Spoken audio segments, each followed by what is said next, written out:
What should you do to get better abs? I'm Nate, the FitFutureMD. I upload every Monday, Wednesday, and Friday. Make sure you hit that notification bell and subscribe so you don't miss one of my uploads. I appreciate the support.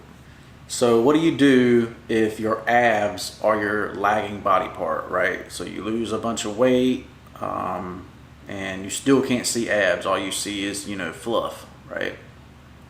Well, number one, you don't gain muscle while losing weight, right? If you're in a deficit, you cannot gain muscle. So if you don't have visible abs and you're down to the weight that you wanted to be at, that means you don't have the muscle mass, or you're not lean enough to show the muscle mass, right? It's one of two reasons. So to gain muscle mass, you have to bulk, right? You have to be in a caloric surplus.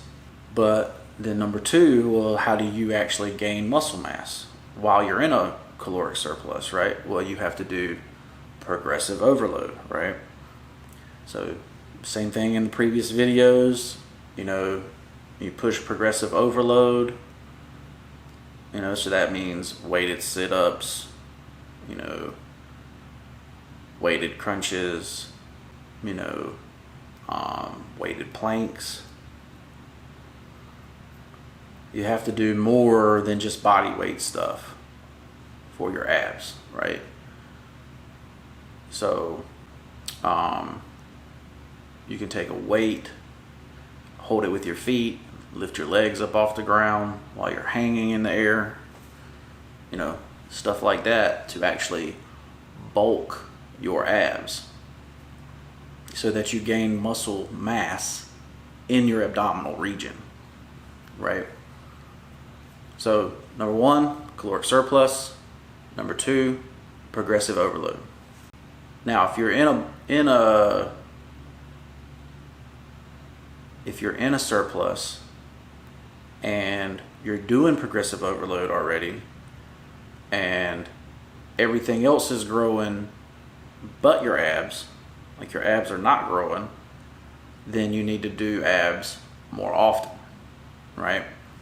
And this is counterintuitive to what normal people think, because normal people do more abs when they're trying to lose weight and cut when they're in a caloric deficit than when they're trying to bulk, right?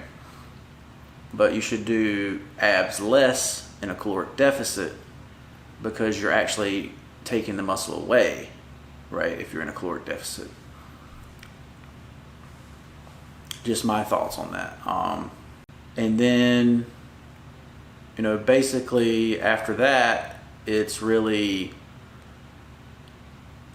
what do you want your abdominal region to look like, right? Because a lot of, many people don't like the six-pack look, right? They don't want that look. They want the feminine, soft, lean look, but not the shredded 6 to 8 pack look, right? So you have to figure out where that is for you on that scale. So to fix your abs, or to bring up a lagging body part, in this case your abdominal muscles, you're going to be in a bulk, right? Caloric surplus. You're going to do progressive overload for your abs. And number three, you're going to concentrate on nutrition. Like, abs are built in the kitchen, right? So stick to your nutrition plan. Make sure that you're hitting your macros, and you're writing it down in your food journal. You're keeping up with what food does what to you, in your off seasons. So that way in season, you go to a birthday party, you say, well, I can't eat that. I can't do that. No, because that's going to cause me to do this. That's going to cause me to do that. You know what foods bother your stomach? You know what foods cause you to get diarrhea or run to the bathroom, or foods that your body's basically allergic to. You know, that's what the food journal's for. Like, oh, you can flip through it and see, oh, well, this did this or this did that, right? So that's how you bulk your abs, so that when you cut, you actually will, oh, that was the third one. And if you're still, and if the third one, if you're still seeing that your abs are lagging the rest of your body while you're bulking, then you do them more often, right?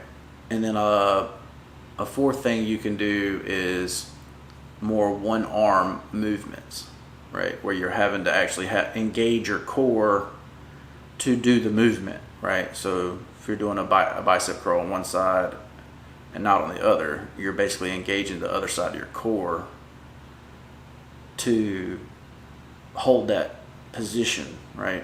Basically body positioning. That's why you see a lot of bodybuilders don't have to do abs that much, right? Because they're doing one arm things that engages their core. And honestly, if you're really having trouble with it, you can engage your core all day long. You know, just flex it all day long, and it'll work your core, right? And do that while you're bulking. You'll gain muscle mass there. So, I'm Nate, the Fit Future MD. Make sure you like, follow, subscribe.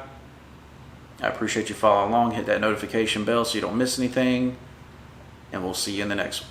Peace.